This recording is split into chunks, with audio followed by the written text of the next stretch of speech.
motoru. Dobro, onda ću ja. Ne bi mogla da preskočiš konzervu tune. Ajde, pomozi mi sad da pronađem rukavice. Negde su u ormaru. Ne znam tačno gde, treba mi pomoć. Okej? Molim te. Ket, otvori vrata! Ne, ti si luda. Zašto radiš ovo?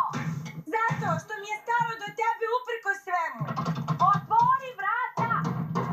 Ajde, moram da preskočim tunu! Ne brini. Ti ćeš preskočiti tunu. Ket, otvori!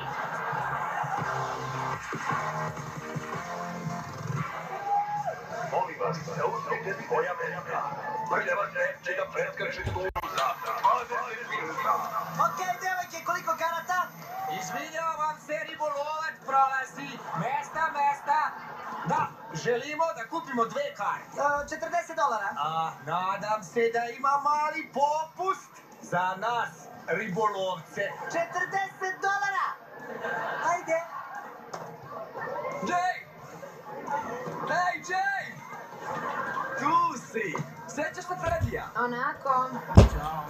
Družimo se ceo dan. Ceo dan. Baš strava.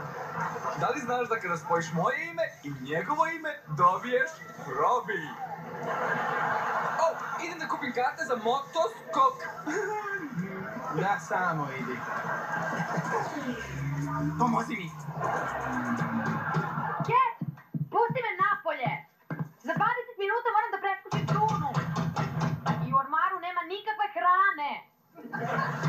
Ket, šta to radiš? Nosim tvoje smešno odelo i idem da preskočim tunu. Mala, povredit ćeš se. Pa, to je cena koju moram da platim da mi drugarica ne učini nešto glupo. Ali ti ćeš učiniti nešto glupo. Pa ne bi bilo prvi put. Istina. Ali čekaj, daj si prodao ulaznice i svi misle da ću ja da preskačem tunu. Zato nosim tvoje odelo i kacigu da pomisli da sam ti. Nismo isto građene. Ne još uvek.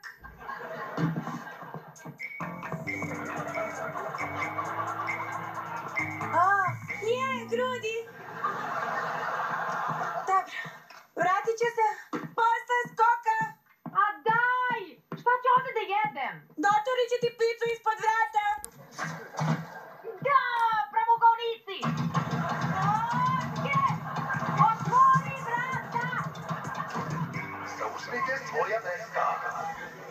Žao mi je, trebalo je na vreme da naručiš ulaznice. A daj, moram da vidim kako Sam skače. Ja ne. Stvarno? Zašto, ortak? Zato, jer je Mislim, drugarica mi je i ne želim da se povredi. Uglavnom, rasprodati smo. Ej! Njih